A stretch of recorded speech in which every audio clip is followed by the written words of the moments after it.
தூத்துக்குடி அரசு மருத்துவமனையில் கடந்த 6 மாதங்களுக்கு மேலாக எம்ஆர்ஐ ஸ்கேன் எடுக்கப்படவில்லை என்றும், தற்போது அது வேலை செய்யவில்லை என்றும், நீங்கள் தனியார் மருத்துவமனைக்குச் சென்று ஸ்கேன் எடுத்து வாருங்கள் என்று அங்குள்ள ஊழியர்கள் நோயாளிகளை கூறி அனுப்புவதாகவும், இதுகுறித்து முன்னாள் மாமன்ற உறுப்பினரும் தமிழக வெற்றிக் கழக நிர்வாகியுமான ஆனந்தகுமார் தலைமையில் தூத்துக்குடி மாவட்ட ஆட்சித்தலைவர் அலுவலகத்தில் நடவடிக்கை எடுக்க வேண்டி கோரிக்கை மனு கொடுத்தார்.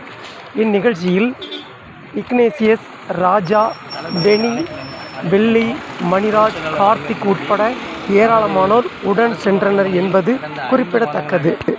எம்ஆர்ஐ ஸ்கேன் எடுக்கப்படாமல் இருக்கிறது. என்னன்னு கேட்டால் ஒப்பந்தம் முடிஞ்சிட்டு புது ஒப்பந்தம் வந்தாலும் எடுக்க போகிறாங்க.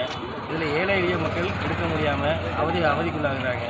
பெரிய ப்ரைவேட்டில் போய் எடுக்க சொல்கிறாங்க. ப்ரைவேட்டில் எடுக்கக்கூடிய வசதிகள் வாய்ப்புகள் நம்ம ஏழை எளிய மக்களுக்கு இல்லாமல் இருக்கிறதுனால இதை சீக்கிரம் சரி பண்ணி நமக்கு மக்கள் பயன்படுத்த கொண்டு வரணும்.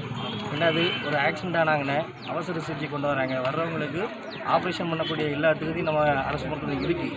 இருந்தும் காலதாமதப்படுத்துகிறாங்க. அதை என்னென்னு பார்த்து விரைவில் நடவடிக்கை எடுக்க வேண்டும்.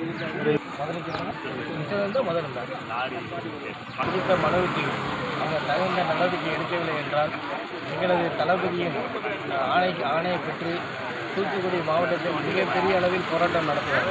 வெற்றிக் கழகம் சார்பாக பெரிய அளவில் நடத்துவோம் என்று தெரிவித்துக் கொள்கிறேன்.